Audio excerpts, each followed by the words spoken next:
See if my live stream will get restored here too. Oh, it's so good. I was like, I made it through most of the day today. I have come to crash your systems.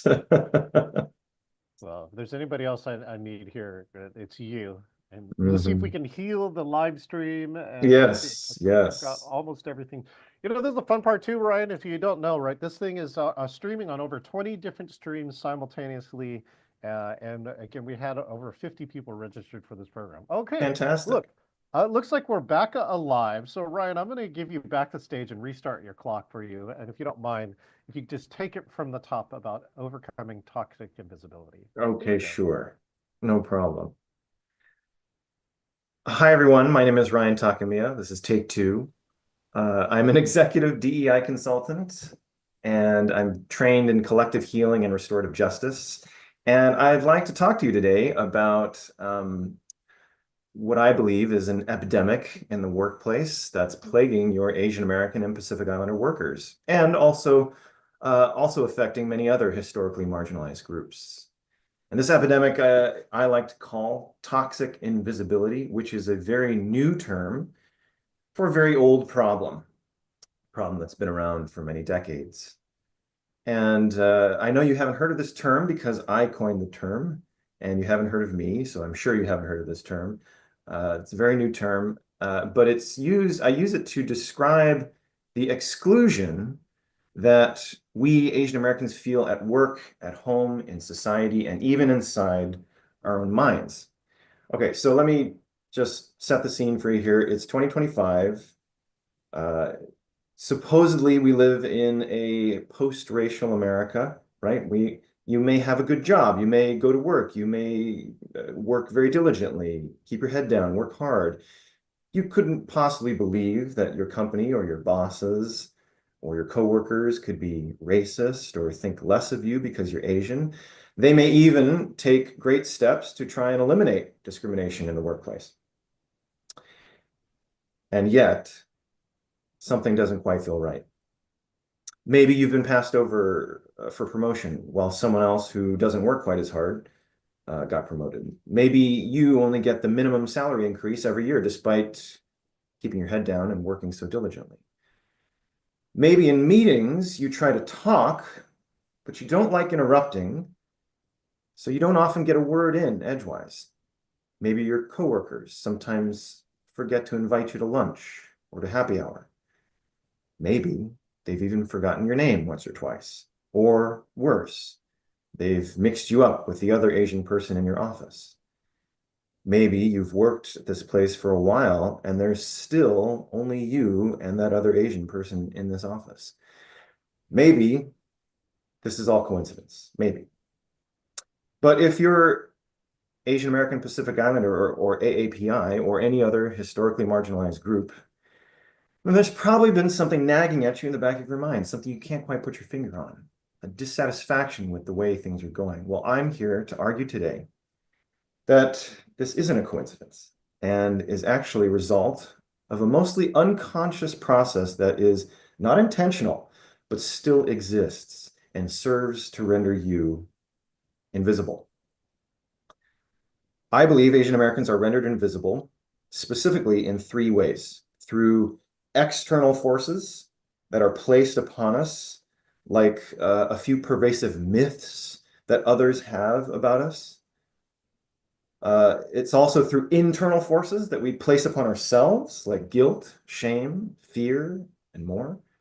And even through cultural forces that tend to butt heads, like how white American culture sometimes tends to eclipse minority cultures. Now, let me take you on a walk through each of these forces. So, externally, when someone looks at us, Asian Americans, now this is through no malicious intent of their own. They might see us through the lens of a myth, a fantasy. There are many myths that people have about Asian Americans, but the most well-known is probably the model minority myth. And this is the myth, uh, I believe someone may have talked about it earlier. This is a myth that all Asians are doing well, that they're succeeding and advancing, making money, and all without anybody's help. Therefore, they don't need help. and they don't need to be included. They're diligent workers who will get things done, but they lack leadership potential, so they are not considered for managerial roles. That's external, right? Now, let's go internal. Internally, when we look at ourselves, again, through no malicious intent of our own, we might even view ourselves through the lens of any number of psychological hangups. We might silence and censor ourselves, or even withdraw from opportunities out of fear and trauma. I'll give you an example. I used to work for a company that would offer a very nice benefit of having health professionals come into the office about once a year and do a wellness check, where they would literally like weigh you, take your blood pressure, your pulse and all that, and they would give you health advice. It was almost like free healthcare. But I never went to those. I never took advantage of it because I literally believed that it wasn't for me, that I didn't deserve that kind of perk, and that I should keep my head down and keep working. So that's external, then internal, and then lastly, culturally. When we come into contact of people of other cultures, again, through no one's malicious intent, completely unintentional, there can be cultural dissonances, cultural incompatibilities. We like to call these, for fun, we like to call them culture clashes, and we like to laugh at them. But it can be a very serious problem. Basically, when one culture is dominant, it can often drown out the voices of other cultures in the room, quite literally. Earlier, I gave the example of Asian Americans in meetings wanting to speak, but it being in their culture not to interrupt or speak out of turn. So they keep waiting and waiting and waiting for their turn to speak. But it's an American cultural expectation to have that free-flowing exchange of ideas, right? Where people jump in and talk over one another. And this is just one example of how Asian Americans are rendered invisible through culture. Again, not through anyone's fault or malicious intent, but through a simple incompatibility. Now, a career development person who is not familiar with the Asian American experience might come in here and say, the key to turning all of this around is to be aggressive, be proud, brag about yourself, lean in, chop it up, overcome those fears and take up space. But if that's not who you are naturally as a person, and also if that's not what your culture has taught you to be, if your culture has explicitly even taught you not to be that, then you're forcing yourself to be someone you're not. You're living a lie.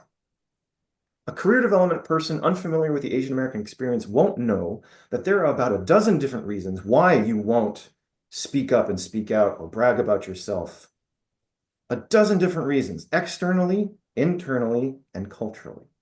A career development person might even say that you or Asian Americans as a group need to change in order to fit in order to advance, that you need to learn the language of the American workplace, that you need to look at successful people and emulate them, copy them, do away with the parts of you that aren't working. And what they don't realize is that telling you to change yourself, change who you are to fit the system, is like telling you to erase yourself completely. It's saying that who you are naturally, culturally, is not compatible, not correct, undesired. It's telling you to assimilate. And Asian Americans, we are all too familiar with that pressure to assimilate.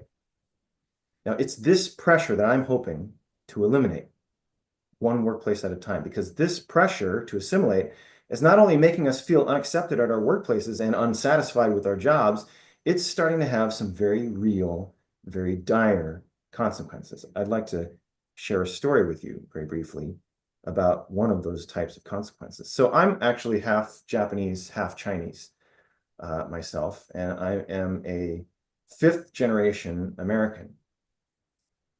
Now that, along with being from the San Francisco Bay Area as well as the previous speaker, you would think that I would be pretty comfortable in my Asian American identity. But the truth is that just like every other Asian American kid anywhere else, when I was young, all I wanted was to fit in. So I did everything. I did everything to shed my Asianness and to try to be, well, white. And I was doing great. I mean, listen to my lack of an accent, right? Everything was going fine until I met someone who had changed my life forever. So in college, um, I went to college on the East Coast. I met a young Asian American woman from the Midwest who was the only Asian American person in her high school, and her family was the only Asian American family in their entire town. I mean, talk about being immersed in white culture. She was way more immersed in white culture than I ever was, and the pressure for her to assimilate was so strong. But she said that no matter how hard she tried, no matter what she did, no matter how she dressed or how she affected speech, whatever, the people in her community only ever saw her as an outsider. She told me that it got to the point where she wanted to be white so bad that she even hated her own face. That when she woke up every morning and looked in the mirror, she hated the face that looked back at her. And that's when I realized that this pressure to assimilate was, I mean, it was destroying us. Neither of us wanted to be ourselves. So we were literally erasing ourselves from the picture. And over the years, I would meet and hear of other Asian Americans from across the country who wanted so badly to assimilate, wanted so badly to erase themselves, and disliked so much their own faces, their own appearances, that sometimes they indeed did succeed in erasing themselves completely. And this is why our community has some of the highest rates of suicide in the country. You see, AAPIs and other historically marginalized groups deal with this invisibility, not just in the workplace, but in the classroom, the boardroom, and even the bedroom. It follows us wherever we go. We feel it no matter where we are, even when we're alone. Now, in therapy, when a relationship becomes damaging to all people involved, when it becomes insidious and pervasive, it is called toxic. Hence, this exclusion that we feel is indeed toxic. And it's the reason why you still feel it, despite some great diversity efforts by your company. And that's because it lives in the subconscious and is baked into American culture.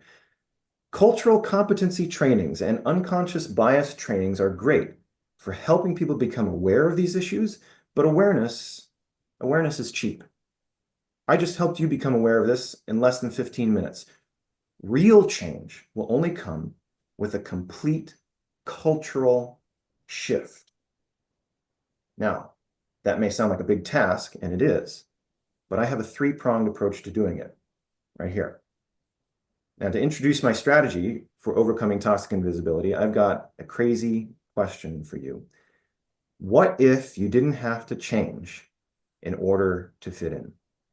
What if not only could you fit in, but you could be accepted and understood, that you could build stronger connections with the people around you and boost your self-esteem, not by bragging, not by being aggressive or by being something that you're not, but by actually being more of yourself, more you.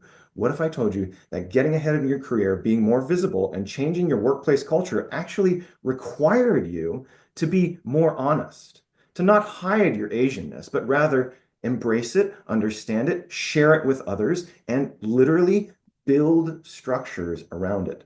To recognize yourself and your community as a unique cultural entity that has very specific ways of doing things that should not just be respected, but should be incorporated into your workplace culture. You see, I know why you don't want to brag about yourself. You don't want to brag because you come from a culture that values group harmony over individual needs. Thousands of years of cultural norms have been passed down to you generation after generation that makes it taboo to brag about yourself or to interrupt or to make unilateral decisions or to go against the status quo. You also come from an immigrant community that has suffered and continues to suffer from terrifying racial violence and has learned the hard way that sticking your neck out and drawing attention to yourself could be dangerous. You carry an entire lifetime of trauma, conditioning, and culture. You see, these are real, valid reasons why you can't bring yourself to speak up and speak out. And these reasons need to be understood. We can't just tell you to change. If you are being rendered invisible by external forces and internal forces and cultural forces, what needs to happen? You need healing, you need storytelling, you need cultural shift. To overcome the internal forces, we need to heal. We need to heal ourselves. We truly need to heal from that trauma, from the inside out. We need mental health services. We need collective healing circles. And then once we have been able to make sense of the trauma we've experienced, then to overcome the external forces of invisibility, we need to take that trauma, our experiences, and we need to share them with others in narrative formats so they can, so we can internalize it, so they can internalize it, and so that others can reflect it back to us for positive reinforcement. Emotionally honest storytelling and active listening creates trust. And I'm almost done. Not only does it help others understand you, it helps you understand yourself. Once we have healed, and once we have gathered together with our allies and repaired those relationships through the sharing of experiences, then we can embark on the task of changing the culture that surrounds us. A cultural shift requires everyone, an entire workplace working together. Don't change yourself to fit the system, change the system to fit you. Thank you very much for your time, and I hope to speak with some of you soon. Let's give it up for Ryan. Ryan, powerful topic. You got some comments here. Molly said, love this topic. I've been contemplating this concept for a while and agree with Ryan. And I had somebody else, Marie said, I've been definitely experienced this before, though on a different scale, and I totally relate to this. So here, I'm going to put up, if you want to give Ryan feedback, you want to connect with Ryan, make sure and take out your phone, scan this QR code, or in the chat, you can come here and click Ryan's code and give him a little feedback of his powerful talk. I got a few more questions for you, Ryan. Sure. Um, so, Ryan, what do you think is the impact on a person subject to this type of toxic invisibility? Well, I think it's a range and it goes anywhere from mild annoyance to severe trauma, and we all fall in that range somewhere.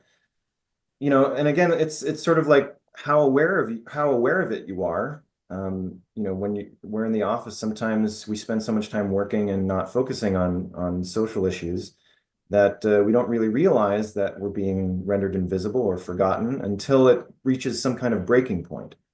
Until we finally get really frustrated or finally something inside of us sort of bubbles up and explodes, or finally we look around us and we realize, hey, I've been at this job for years and I haven't gotten anywhere, right? There's a lot of statistics coming out about how Asian Americans are really feeling in the workplace, and oftentimes we are the group that feels the least accepted, Mhm. the least included, and the most dissatisfied with our workplaces and our jobs. So it can be anywhere along that spectrum, but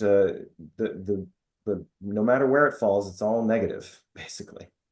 Well, one of the pieces that I've seen too, and that the research that I've been doing in the last 5 to 8 years, is that is while there is good data on some of these aspects, such as the lower than expected average of people getting into promoted or executive jobs, the other thing that we found, I thought, Ryan, that was really disturbing, there is a lot of places where there is no data. So, for instance, in the Mm. meetings industry, there is no data anywhere that anybody, very advanced, right, people in the field can find for the number of Asian Pacific Islander leaders in the meetings and hospitality industry.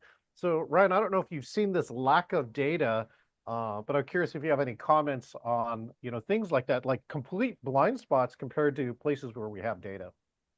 Absolutely. I mean, that's a problem not just in business, but it's a problem in everywhere. Healthcare, education, right? They're just we lack data about Asian Americans in general, about everything, and that affects us. That those have real world effects, right? That means that in healthcare, for example, when healthcare professionals lack data about Asian Americans, that means we get substandard care. When we arrive in a therapist's office, they don't know how to treat us. Or when we arrive in the emergency room, they don't know certain background information about Asian Americans, right? So these have real world effects. This is a problem everywhere. We're trying to push for more data everywhere, but I think we need to, what I'm talking about goes even beyond data, right? Data is sort of the first step. Data Yeah. is how we envision the problem, how start to understand where we need to go. But then once we understand it, then we need to change the actual systems. We need to change the culture. So data is super important. We're trying to get more data and disaggregate existing data, right? So there's some data that does exist on Asian Americans, but we're all sort of lumped together in certain ways, right? And Yeah. that sort of creates invisibility where certain segments of the Asian American population get lumped in with others and they get rendered invisible because we don't understand what they're going through. So, data is an ongoing issue. And it is the first step in understanding the problem, but then the next big step is cultural transformation. Yeah. So last question for you. What steps are you taking now for this year and the upcoming years? Well, I'm trying to work closely with companies and organizations to embark on this three-step process of healing, storytelling, and cultural shift. I work directly with Asian American employee resource groups. Mm. I work directly with HR departments to work with different business groups to try and build this kind of healing and power and cultural shift from the ground up. Because this comes from, uh, so I have a background in community organizing and building people power, right, from the ground up. And that's how change is going to happen inside of these organizations. It's got to be the employees themselves. The employees themselves have the power to change workplace culture. Workplace culture, I mean, you can change, rules and regulations and policies from the top down. It only does so much.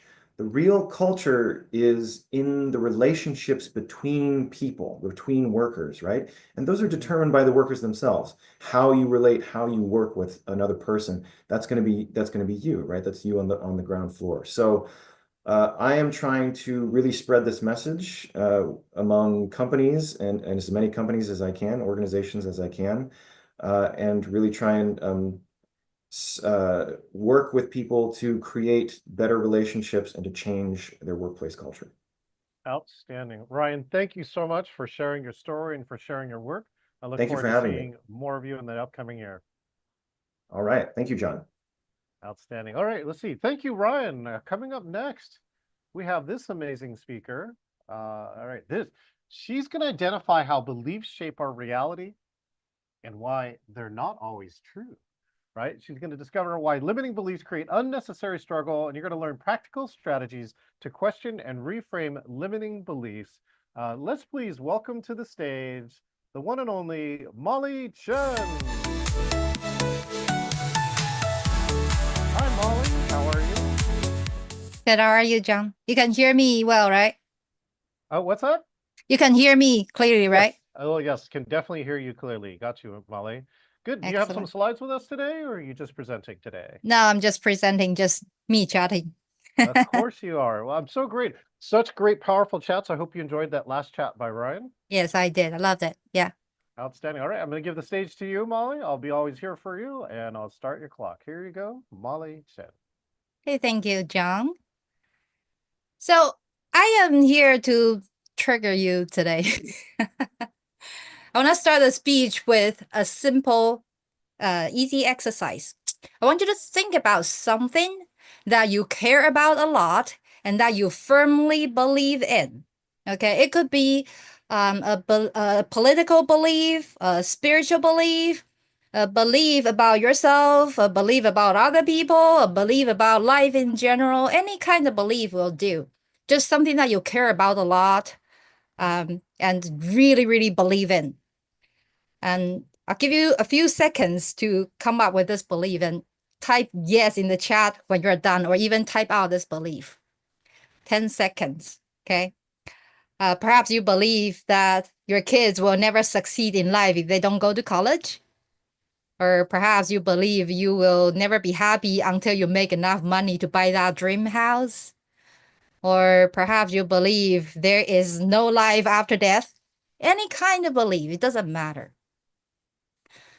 And now I want you to consider that you are wrong. Now, do you feel that uncomfortable feeling rise within you? You feel yourself being triggered? You're wondering, like, who does she think she is? Like, she thinks she can tell me what I should believe in? No, I can't. But anyway, if you don't feel triggered, you didn't try hard enough, okay? This is not supposed to be an easy exercise. It's supposed to be uncomfortable or even painful, because we don't like to think our beliefs are wrong. Why does it hurt when we even just consider that we're wrong? Why? Because each one of us has a belief system that we have been building since we were a child. This belief system is our survival mechanism.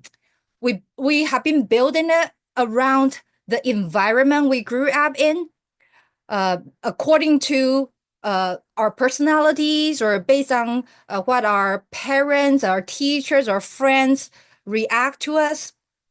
And we can't make decisions in our daily lives without our beliefs.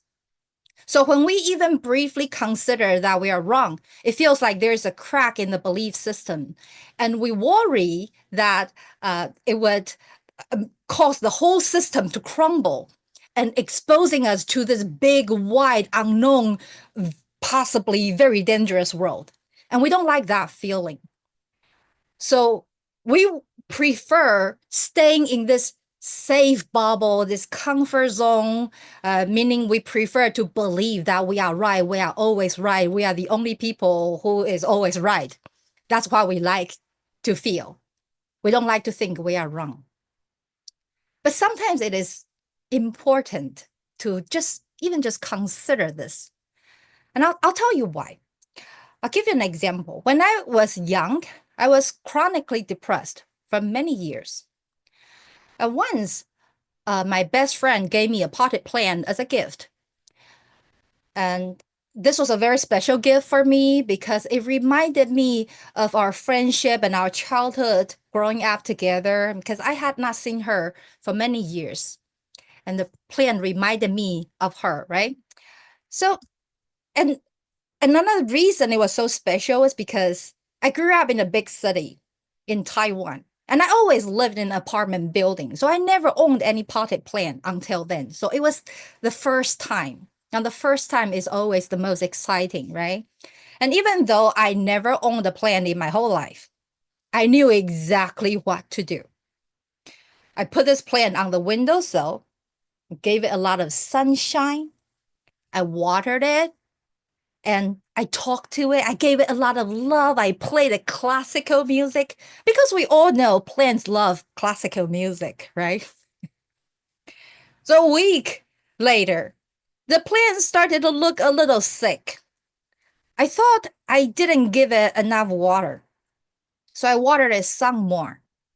But despite my diligent watering, the plant looked sicker and sicker by the day. And a week later, it completely died.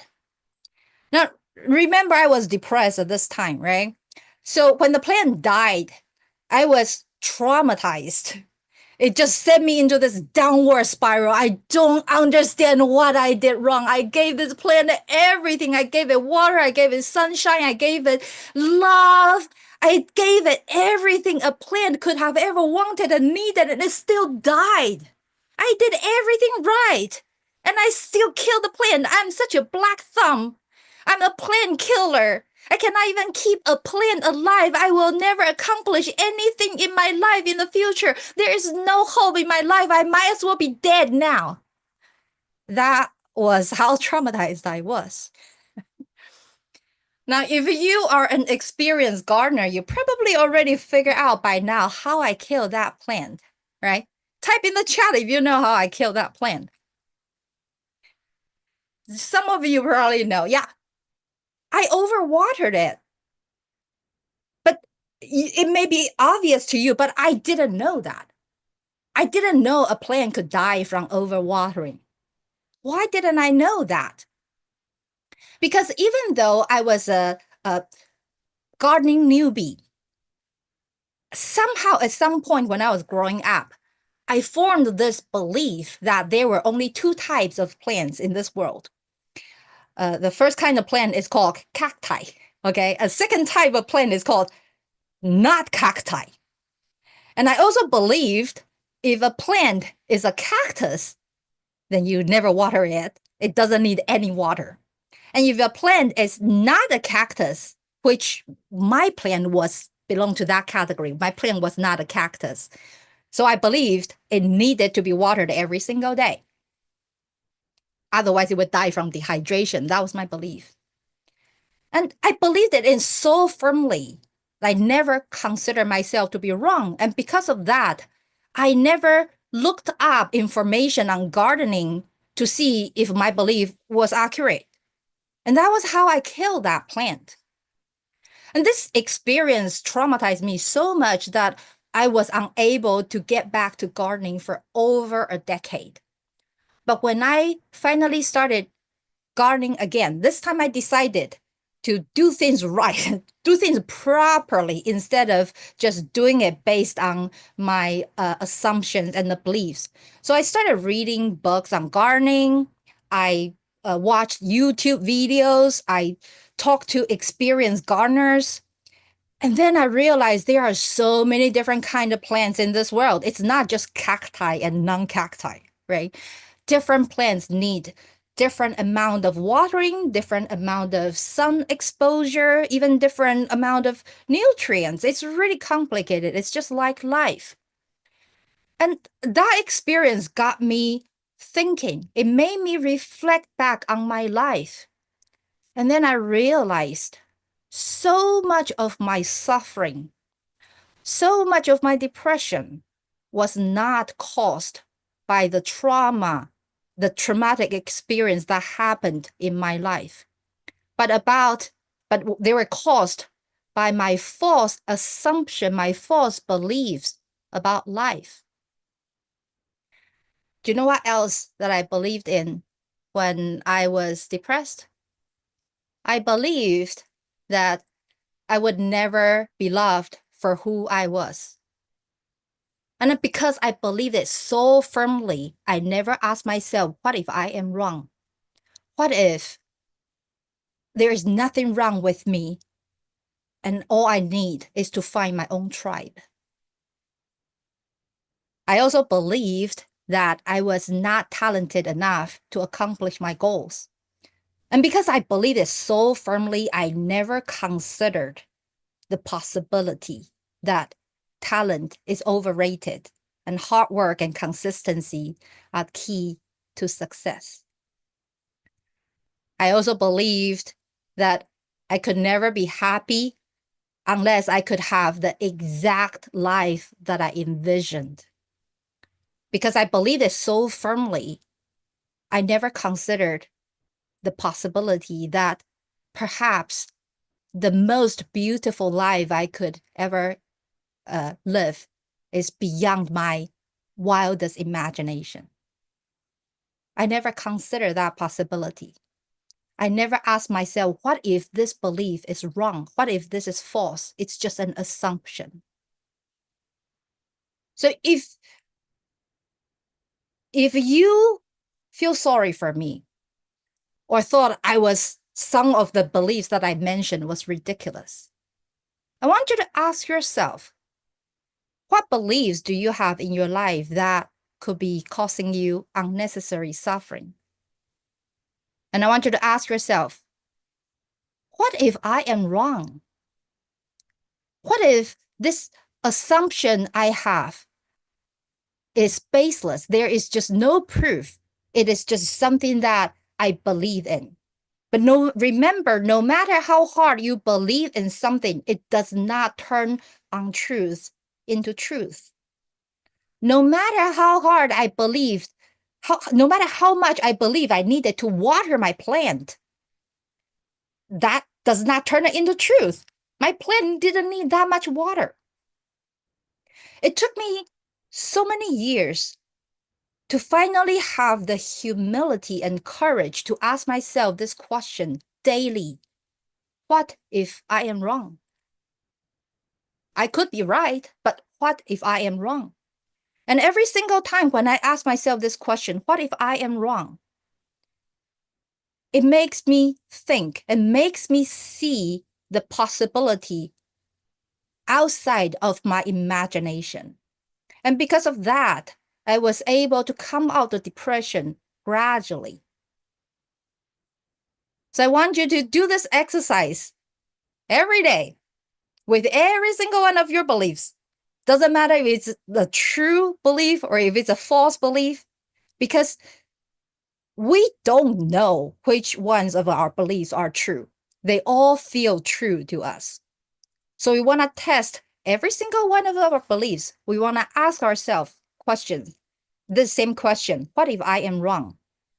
Maybe I am not 100% wrong. Maybe I'm just 10% or 30% wrong. But when you develop this habit of asking yourself this question, you started to notice that possibilities show up in your life. You start to be able to see things you couldn't see before. You start to consider those things. You start to understand other people better. You start to see yourself differently. And you realize so much of your suffering was actually caused by your false assumptions. Life is hard enough already, okay? So don't suffer unnecessarily because of your assumptions. Thank you. Back to you, John. Excellent. Let's get up for Molly Chen. Molly, thank you so much. Powerful talk and challenging talk. Of course, you triggered us from the beginning, and of course, you asked us to ask some tough questions. All right, if you want to give Molly some feedback here, make sure and take your phone out, scan this QR code, or you can click the link inside of here.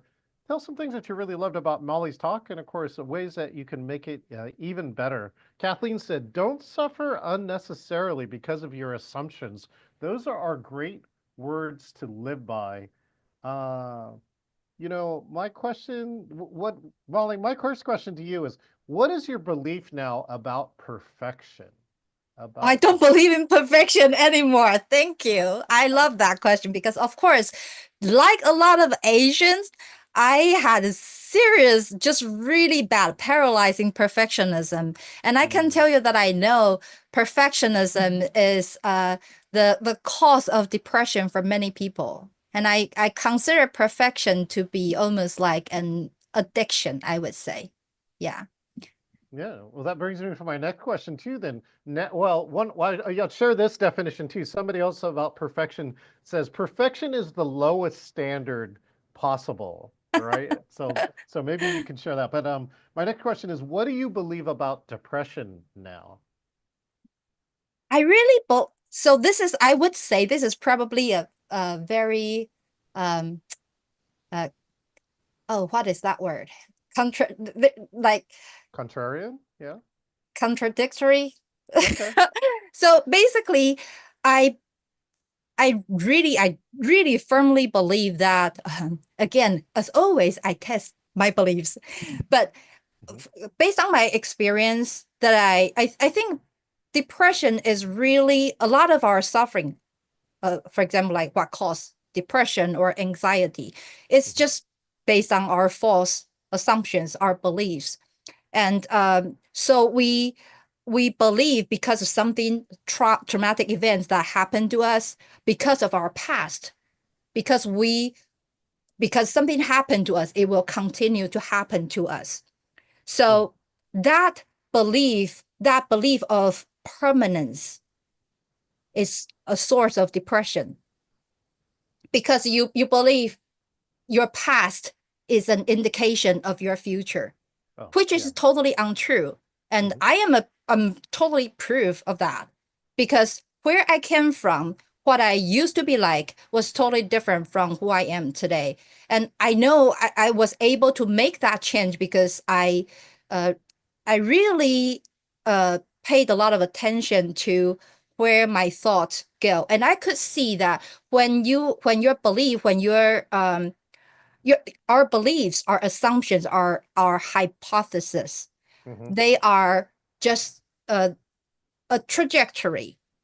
So basically, from where you are, no matter where you are, you have unlimited possibilities, unlimited potentials in front of us. And you have the autonomy to choose the trajectory. If you choose a belief, you choose your trajectory to see only the negative things in life. If you believe that you are not resilient, if you believe you cannot bounce back from failures, you believe you're not good enough, then that is what you see, and that is where you will go. So when I was young, when I was depressed, I remember being 17 and thinking, if I don't change, then I will have a miserable life. And that belief was true. It was valid for me at that point. And seeing if I don't change, that is where I will end up. That was accurate because I saw the trajectory 10 years, 20 years from then on. But because I was able to see that, I started to wonder, can I change my trajectory? Can I change myself to see something neutral, something positive? And I did not know where that would take me. But I thought, what if I just give it a try? What if, people say life could be good, and I don't believe them. I don't, but I'm going to treat this as an experiment. I'm going to try it out. If I just look at life in a more positive way, if I keep going this direction, where will it take me? So I did that. I experimented on myself, and I did it year after year. And of course, my life completely changed.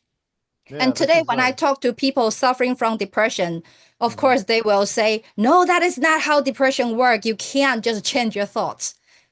And the truth is, you cannot just do that instantly.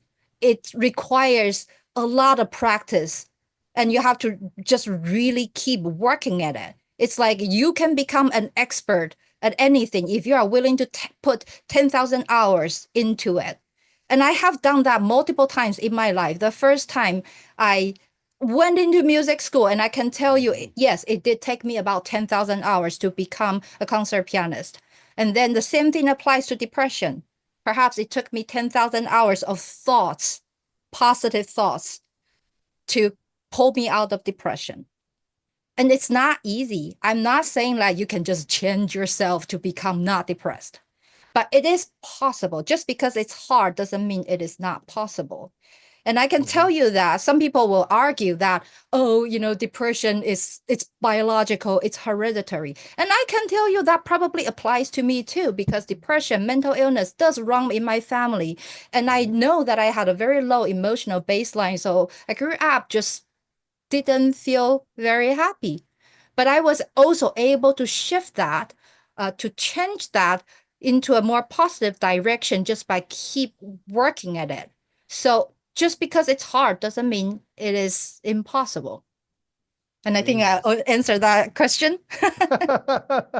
Thank you so much for that. Thank you so much for that, Molly, too. And I think it's kind of like that Dickens patterns. Like if you can project yourself in the future and you don't like it, then you can even make a small change, like a 1 to 3 degree Yes, change now, and show up somewhere else. And you may still feel depressed for some period of time, but if you change that course of action, eventually you will feel different, I think in the end. So Molly, thank yes, you so much definitely. for those Thank you. encouraging words. And if you haven't heard Molly play, Molly too is a very accomplished jewelry maker and concert pianist, and you definitely should go check that out. Molly, thank you so much for being here today. Thank you, John. Okay, coming up next, we got a fine another speaker coming up. I hope you've been enjoying this lineup today. As the world of leadership evolves, staying ahead of trends is crucial for success. In this session, we're going to explore super trends that are redefining leadership and organizational culture. This speaker is going to delve into the growing importance of adaptability, teamwork, and purposeful leadership, offering attendees actionable insights to transform their organizations. Please, let's welcome Jesper Manquide.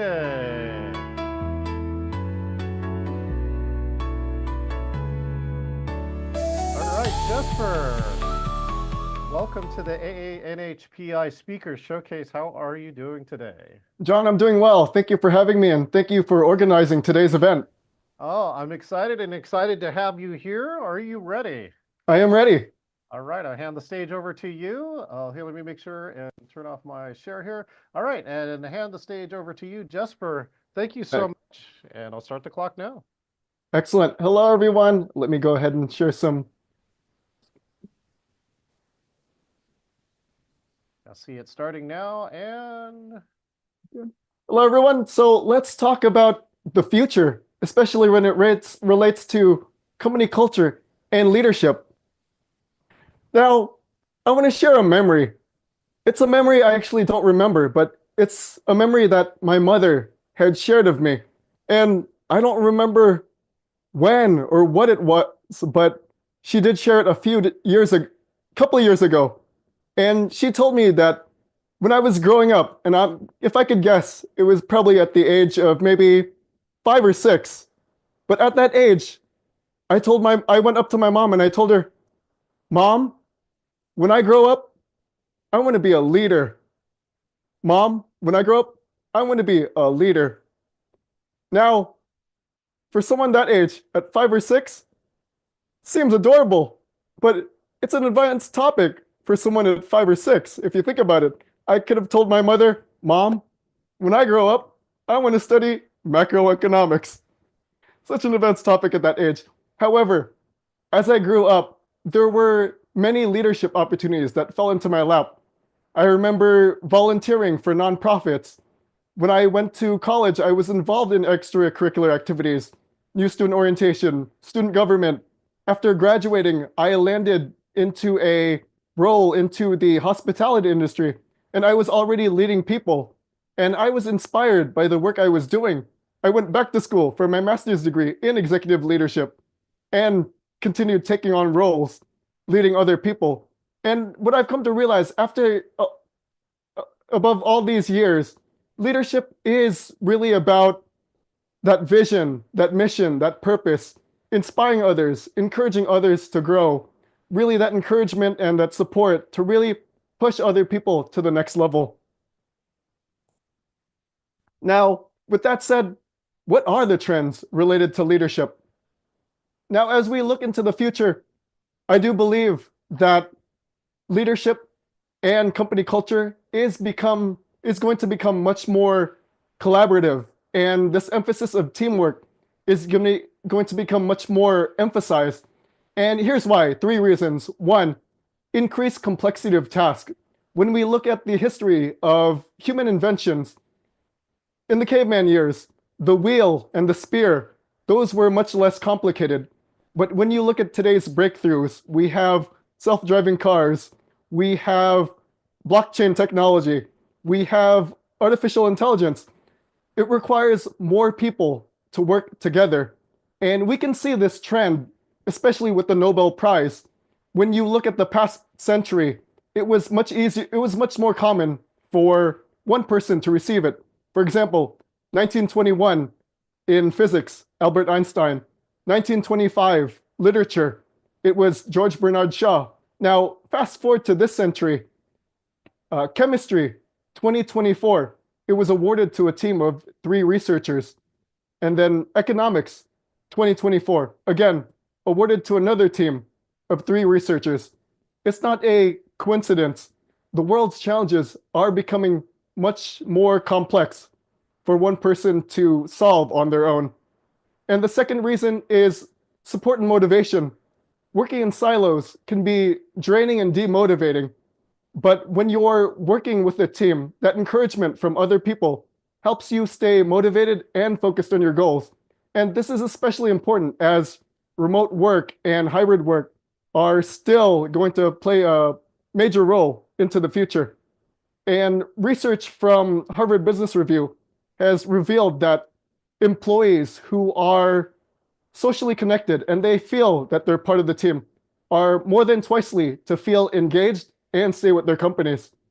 And third, shared leadership. This old way of command and control by one person, it no longer works, especially when it relates to employee engagement. When team members feel a sense of that decision making, they'll develop a stronger sense of ownership and commitment to the shared goals. When we're working together, supporting one another, celebrating wins, and really tackling our goals as a group, we're more likely to get a lot more done. So I see collaboration and teamwork playing a much bigger role as we move into the future. The next trend we see is the rise of the selfie. And you'll see this especially pronounced in social media. What I mean by this is there's a trend called amplified identity, where people are getting more opportunities to express themselves. Now, what does this mean as a leader? As a leader, we should be giving other people the opportunity to really express themselves, share their voice, share what's on their mind. Because as we move into the future, people want that voice. They want to be heard. And as leaders, when we open that space for them, they're more likely to be engaged. And third, we are moving into something called the conceptual age. And what does that mean? For the conceptual age, we are, as humans, attracted to story, the ideas of facts and figures, statistics, quantitative analysis. They're okay, but when we really want to inspire people, it's all about sharing the human element of what our experiences are. And speaking of which, story time. Recently, I was giving a talk at one of the speaking communities I'm a part of. And I gave my speech. It was on a similar topic about leadership. And I was passionate, excited, just driven. And I had so much energy giving that speech. But by the end of it, one of my mentors actually came up to me and she said, "Jasper, your speech would have been so much better if it included a story." Oh, I got a taste of my own medicine. But yes, that is the power of story as we're really adapting to this new world of leadership in the future. To really make a strong mark into your leadership style, add story, because the quantitative side of the facts and figures is not enough, but when you add that human element of your personal experiences, that really adds another layer to how you lead. Now, let's talk about the impact of technology. And the most significant trend as far as technology that I hear about, especially in today's world, is artificial intelligence. And when it comes to AI, especially when it relates to leadership, a lot of people have this sense of fear. Will AI replace that human potential?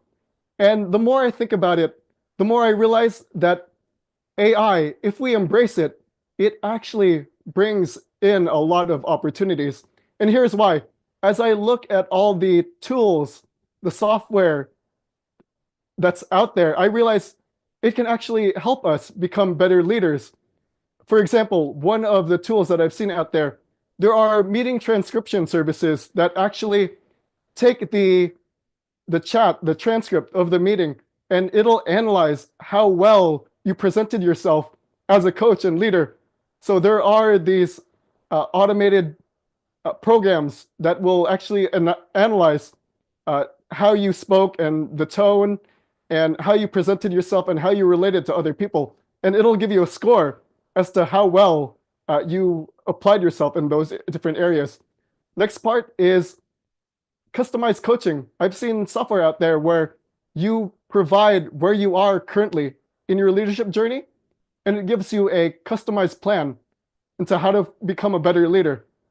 Other software I've seen is related to company culture, where you can pinpoint the different areas, and that software will highlight what you need to focus on, what you need to give priority to. And then another software that I've seen is employee feedback, where we've seen the word cloud, where there are opportunities to emphasize what people say the most. But when it comes to AI, there's software out there that'll actually highlight the key points that you should focus on at the beginning to really make a difference. And last but not least, another software that I've seen related to AI is it analyzes different work styles of the different members of your team. And when you understand the different work styles, you really get an awareness of how people do their task, and you can adapt accordingly. So when it comes to AI, will it replace human potential? If you think about it, AI, if we embrace it, can provide so many opportunities in making us better leaders, improving our teams, and improving our company culture. Next, let's talk about navigating. How do we navigate the future of leadership? Now, I want to share another story. It was 2015. I was running the Los Angeles Marathon for the first time. I was there at 6 a.m. Imagine this. It was a cold spring day, and I was nervous because this was my first time doing the LA Marathon. However, weeks prior to that, I had been studying the course map. I had been training. I had been figuring out what goes where, really to give me a better idea.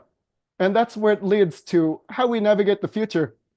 When it comes to understanding leadership, I've given you pretty much the course map into the different trends. And to be effective, continue to learn, grow. Growing up, I've heard the saying, readers are leaders and leaders are readers. And it's true. The more you learn, the more opportunities there are to really understand how you can make a difference and navigate the different challenges out there. So just like a marathon, understanding the trends is giving you the course map. Continue to train, continue to learn, go to workshops, seminars, read as many books as you can, get coaching, mentoring, learn from other people, because there are so many opportunities to keep learning. And I'd like to close with a quote, one of my favorite quotes from Dr. Seuss. The more that you read, the more things you will know. The more you learn, the more places you'll go. So when it comes to navigating the future of leadership and becoming an effective leader, keep learning, keep growing, because that's how you'll succeed into the future. Outstanding. All right, let's give it up for Jesper, helping us to navigate the future. Thank you so much for that, Jesper. Let's see, one of the things we're going to do here too is that Jesper, of course, has a code that we're going to put up for him too. And then, of course, Jesper, I got a few extra questions for you. Absolutely. While you're here. All right, let's see. Here comes the code again. Get your phone, scan the QR code. You can give Jesper any feedback that you'd like, things that you love, things that that can help even Jesper make his program even better. All right, Jesper, see, I got a few questions about you. Selfie Society. How do you participate in the Selfie Society? In the Selfie Society, so me, myself, personally, I don't take very many selfies. However, when it comes to really sharing things on social media, if I go on a run, if I meet someone awesome, I really share those opportunities with other people, share my personal experiences, because when it comes to really engaging and connecting, I've learned that it's really exciting to share part of your story, and then on the other hand, it's really exciting to hear the stories of other people as well. Genius. Speaking of stories, who's one of your favorite storytellers? My goodness, there are so many good storytellers out there. I would say I'm absolutely motivated by the classic motivational speakers, Brian Tracy, Les Brown, Jim Rohn. I got the opportunity to see Les Brown in person at NSA Influence, and following Les Brown for years, I'm really inspired by what he's been through. In school, he was thought of less than, but he kept going, and his career there were so many challenges that he had faced. So many people didn't believe in him, but he always believed in himself, continued to push forward, continued to stay persistent, committed to his dream, and look where he is today. So the lesson of his story is, if you never give up, you'll really achieve big things. Well, thank you, Jesper. And I got a chance to be there too. And you know what's really cool? I just wrote about this too in this email I'm going to put out tomorrow. That the real mark of a leader isn't always what the leader does on stage. It's what the leader does off stage. Let's take Les for a second. Les walked around influence and gave so much value to so many other people. He sat around the lobbies. If someone asked to talk to him, he sometimes sat with them for like 1 to sometimes as long as 4 hours. And for me personally, he gave me a testimonial unsolicited, all right, for me and my book. And it was just really amazing to see Les. He's like 79. He had a health challenge that he went through, and that at his core is that he's got that servant leadership part right. Jesper, what else do you see about leaders, the great leaders? What do they do off stage that makes them great? Absolutely. And this idea of offstage, it's interesting because leaders, even if they're on stage, they realize, I mean, even if they're off stage, they realize that they're still on stage. Right. People are still following them regardless of where they are in the world. And one leader that I remember is, there are leaders at Disney that really preach this. There are so many decisions they have to make, and it's not easy. But whenever they're, even in private, they realize that their actions still make a difference. And when it comes to leadership, it's really this idea of wherever you are, people are still following you or watching you or really seeing your lead to see what direction they want to go. So when it comes to effective leadership, know that regardless of where you are in the world, remind yourself that you're still on stage. Genius. You know, you get a chance to see a lot of leaders, and I'm curious, like, what, in your view, what's the number one most common mistake that leaders make still today? Common mistake that I've realized is there's this pressure that leaders have to be know-it-alls. And for many leaders, it brings this sense of ego because that pressure just adds up. But I realize in today's world, leadership is really about that servant leadership, encouraging other people to grow. You don't have to put too much pressure on yourself to succeed. Lean on the team, really support others, give them that voice. Because if a leader is putting all of their eggs in one basket, if they're heading in the wrong direction, then things will just crash down. On the other hand, when a leader really sets aside that ego and gives other people that opportunity to share in that leadership, wherever they are in their journey, if there are mistakes, there are opportunities to course correct. So in the long run, it's giving, when you give other people the opportunity to succeed, it returns in your favor and helps everyone succeed.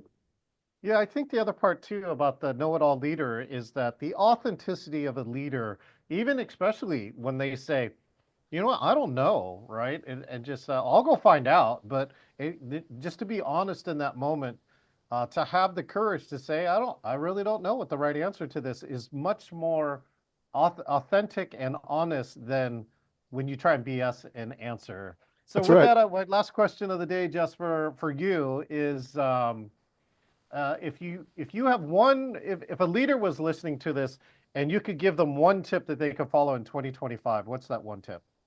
I would say continue to give team members the opportunity to express their voice. Because as we navigate into the future, as I mentioned during my talk, the challenges in the world are becoming more complex and more sophisticated for one person to solve. But if you give everyone that opportunity to really chip in, to really sharing their perspective, you have a lot more information to work with. And when you have a lot more information to work with, you see the path more clearly, and you're at a much better chance of succeeding in whatever project or task you're working on. Outstanding. Well, let's give one more round of applause for Jesper. Thank you, John. Jesper, stick around for a moment here. We got a chance there. So if anyone else would like to join us and comment on today's program, we have a few people in the audience. If you'd like, you can turn a camera on or you can just unmute. Jesper here, I'll give it first to you since you're first here. You got a chance to see a number of the programs today. what's your feedback that you have for today's showcase? Wow, I'm absolutely inspired by everyone's story, especially when it comes to the Asian American voices out here. We all have a story. We all have something to really contribute to the world. And for today, the opportunity to hear everyone and hear how they make a difference in the world, how they serve, that really inspires me. Genius. Thank you so much, Jesper. Let's see if any of our other guests here would like to chime in. Marie, I think, might still be out there. I don't know if she can turn a camera on, but let's see. Oh, here we go. I Marie's been Yeah, I listening. just echo the words inspiring. I just loved hearing all the voices. I'm not Asian myself, but my daughter's Chinese and my husband's of Indian descent. And I live in the Bay Area, which is a melting pot. And I love hearing everyone's stories. It was a combination of real, it was very real, but it was also really inspiring. I mean, like people dealing with racism and depression and barriers, and yet it was all very positive and actionable. And also just the speaking was on point, wonderful. And John, the producer, kept it running smoothly. Despite a few The technical check's in the mail, challenges. John. I'll pay for my. Thank you, Marie. Yeah, one of the lessons from today too is why I produce from my station at home. When you get to mobile, right, things become slightly less predictable.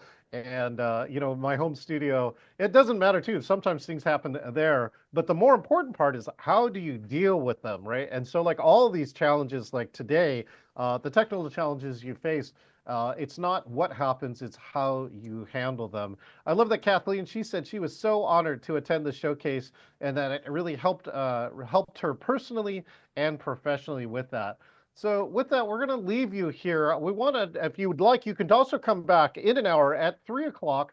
You can come join us. We will have one last talk at 3 o'clock, and that talk will be our good friend Megan Nebuzuk, and she's going to talk about venturing off the beaten track, the map to triumph, what begins with a transformation within. Tune in at 3 o'clock Pacific Standard Time, or just watch for the live stream and we'll see it there. Hey, Jasper, do me a favor and help me wave goodbye to everybody. Thank you for joining us here in the 2025 AA NHPI Speakers Showcase.